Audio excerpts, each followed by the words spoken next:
Ready? You got to pay penance, don't you? That's part of the price of coming out to act. Is you get to sit in and watch. You'll give that a say, Rich. I won't say anything. Thanks. Only good things. Rightio.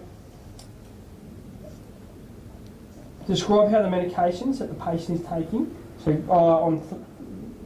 questions for clinical scenario 1. Mm-hmm. Describe how the medications the patient is taking has affected the clinical presentation. So what type of medication was it?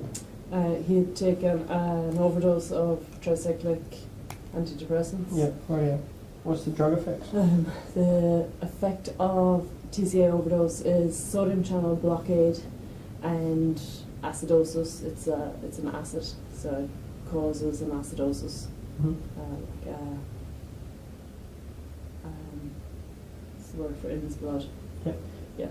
So the two effects, the sodium channel blockade have effects on the sodium channels. So the fast sodium channels in his heart aren't functioning or are blocked. So they get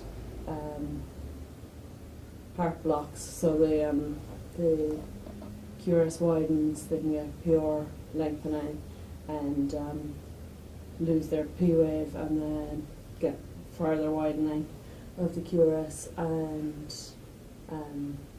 tachycardia. And then the acidosis causes like cell effects, affects the movement of like potassium in and out of the cells. So with a TCA, what other drug effects does it have? What other receptor side effects does it have?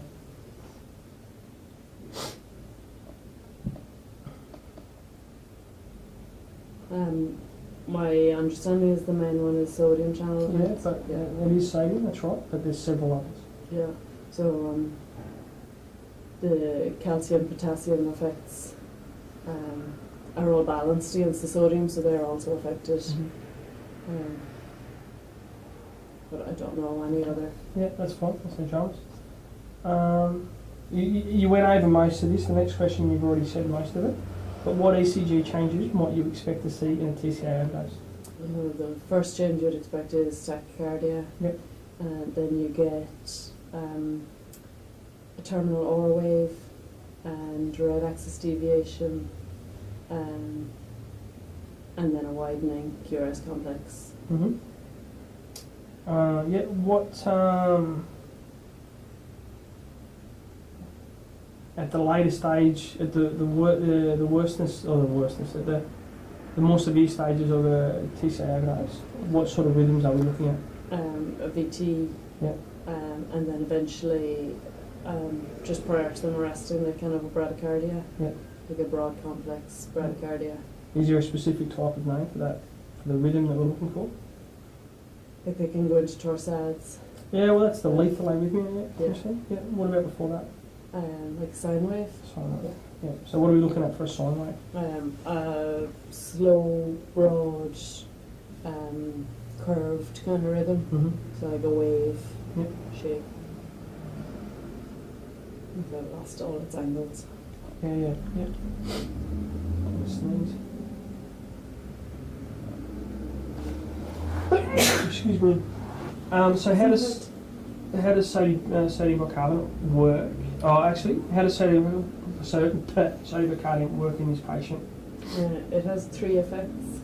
Yep. So it has a sodium load, mm-hmm. which competes at the receptor sites with the sodium blockade. Mm-hmm. It is an alkaline, mm-hmm. so it addresses some of the acidosis mm-hmm. the patient has from taking a load of acid. Mm-hmm. And it alkalizes the urine, which draws or increases the rate that you excrete the acid. Yep. Right, so is there any other effect within that? Is there any other benefit? So the sodium load should stabilise some of the myocardium. Yeah, that's your sodium channel load. Yeah. And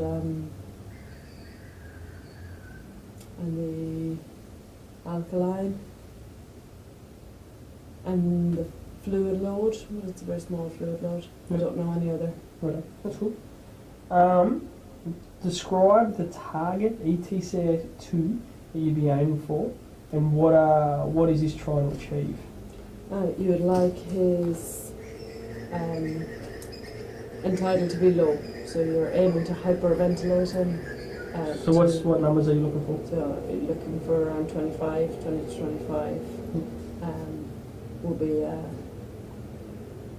Would be affecting his acidosis. It should be helping to reduce his acidosis by removing some of the carbon dioxide from the system to bring down that acid level. Yeah.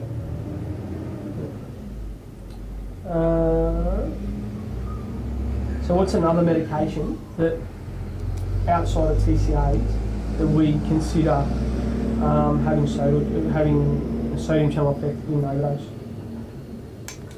Ask the question again. So what's another medication that we potentially see sodium channel blockade in overdose in outside of TCAs? Phenytoin and that is a sodium channel blocker. Yeah. And the propranolol. Yeah, right. Yeah. Can you tell me about propranolol quickly? Tell me about propranolol quickly. It's a beta blocker. Yep. But it has effect on the sodium channel receptors. Yep. So in terms of our management, if they're getting the wide QRS changes, then we'd also give sodium bicarb to beta blocker overdose in that situation. Yeah, cool.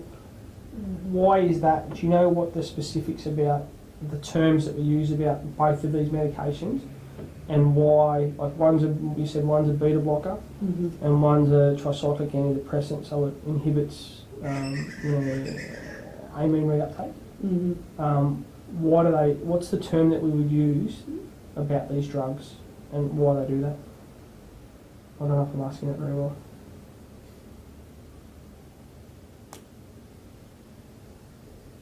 Doesn't matter. We'll have a chat about it later. I don't understand yet. Yeah, I probably haven't asked the question very well. It's not actually one of the ones here. I was just curious to see.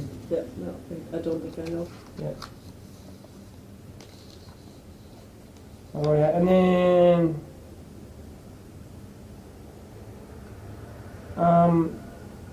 what was the medication you said? The first sodium channel blocker you said. Propranolol? Yeah. Sorry. Sodium channel. Yeah, no. So when I asked you, I can't remember. TCA. No, the Hypodermic. anesthesia medication. What was it? Phenytoin. Phenytoin. What are some other? There was just more answers over the other page that they're chasing to what I didn't see. What are some other medications that we might see sodium channel blockade in? A lot of the anti-epileptics. Yep. Not Keppra, which is why Keppra is so popular. Yeah. And that's level. Anyway. What do we got in our kit? Yeah, so calcium gluconate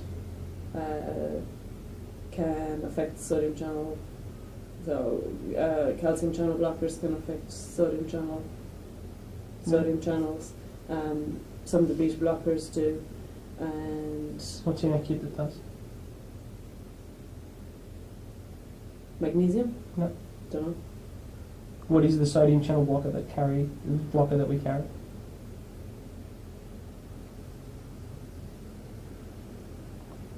got one in our kit.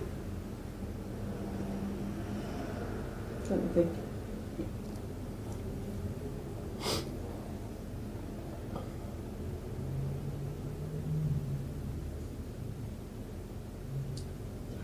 Lignocaine? Oh yes. Yeah. You thought I was lying to you then, didn't you? No, I believe you. I have no reason to doubt you ever. It's like doubting Pete. It's just fucking pointless. Righto, so case 2. Mm-hmm. So we're going into the reperfusion case.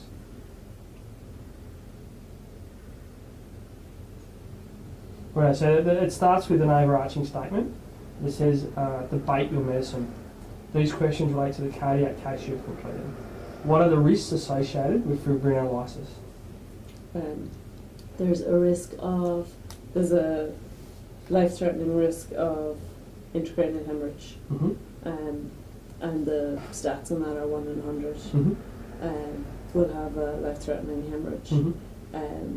When that is mitigated against the indications for us under 75-year-olds, people without any known intracranial problems, and people who don't have uncontrolled blood pressure, the risk is actually quite low. Mm-hmm. But the overall risk, when we state it, is 1 in 100. Yep. There's a risk of other hemorrhages, Mm-hmm. so like GI hemorrhage is a significant one, and any other like non-compressible punctures or other recent trauma Mm-hmm. that you might not know about, or the Yep. person might not be aware of. So they can have like venous malformations and that kind of thing, Yep. and they can all bleed, and they can be on an uncontrollable bleed. Yep. So patients with liver disease or alcoholics are at a higher risk of a bleed somewhere, be it in their GI tract or their liver or something like that. Most of them are manageable, either conservatively or surgically in hospital, but we can't guarantee that a GI hemorrhage will be manageable. So, like, for example, if someone had esophageal varices that we didn't know about, and they had a little bit of trauma from a little vomit, so it could rupture the varices and hit an uncontrollable bleed and die from that. So we can't guarantee that the other risks aren't life-threatening as well. Okay. And there's a risk of anaphylaxis, Yep. and there's a risk of bleeding from all of the other puncture sites. So like people bleed from their teeth Yep. and their eyes and their IV sites and Yep. that kind of thing. And then that leaves them open to risk of infection through that as well. Yeah, good. We spoke about it earlier after the case, but if the drug has good effect after we give it, what else are they exposed to? You put them at risk of a reperfusion arrhythmia when the part of the cardiac muscle that's been ischemic or infarcting now gets reperfused, and the cell damage there Mm-hmm. to like the apoptosis in those cells where they've burst open and expel their contents, that contents now becomes cardiac toxic. What's the specific component of that? Potassium mainly, Yeah. and that's the one that will trigger the reperfusion arrhythmia. But the other stuff isn't big enough, so like it's essentially like a crush injury to the myocardium, but like the proteins from those cells and stuff isn't a big enough load to do kidney damage, Yep. unless their kidneys are only just barely hanging on. Right. How can you prepare for the management of these risks? You can be set up in terms of equipment Mm-hmm. beforehand, so that's the pads on, and you can have your drugs prepared, so the adrenaline drawn up, and the team briefed, so that there isn't confusion if the person goes into VF. So ideally the plan would be briefed, so we'll shock them where they are first, and then we'll move them to continue with resuscitation. Yep. Or if we have decided that 3 stacked shocks are warranted, then the team should know that beforehand, so that they're not confused and somebody's not trying to move the patient while someone else is trying to shock them. Mm-hmm. Yeah, sweet. And you spoke about the other Same one. with family and people on the scene. Yeah, the other one that it says here, which you've already spoken about, but is there's detailed attention to the checklist, and you demonstrated that when we did it.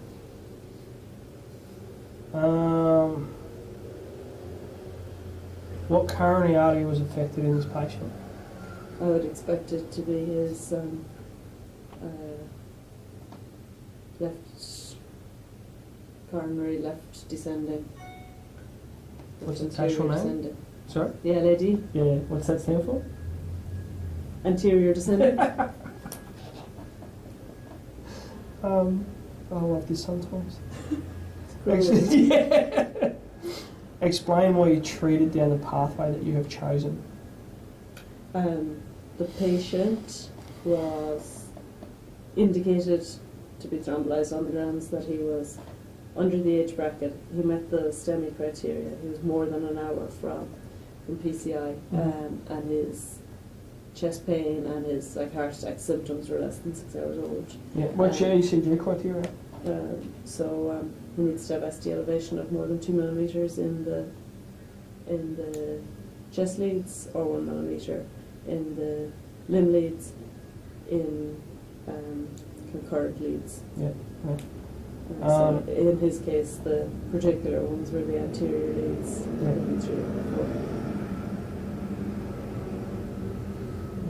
So, and what are the other stuff as well?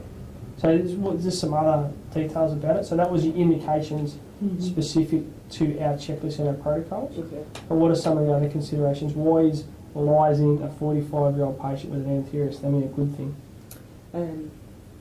The unrisk benefit, his benefit from potentially being lysed, was much higher than the risk. So his risk of death or mortality, morbidity were much lower from managing a STEMI than avoiding the risks. So I'm not saying that very well. And on top of that, I'll just start again. So he's having a life-threatening STEMI. Yeah, the risk from the medication is quite low and the benefit is high. Yeah. So what are we trying to achieve? So we want to reperfuse his heart, the sooner the better. Why? The less minutes of infarcted, spreading infarction in his heart, then the better quality of life and the lower his morbidity. Why? Time as muscle is the That's what I was expression. looking Yeah. In the setting of a witnessed arrest, what is the most important management principle? A witnessed arrest, especially in a well-perfused patient, is defibrillation. Yeah. And what else? If defibrillation doesn't work? Defibrillation, chest compressions, ventilations come later, and drugs. Yeah. Cool. Happy. Rightio. So, the second one was better than the first one. Mm-hmm. There's some areas that we'll have a quick chat about in that first one. Well, I draft the video.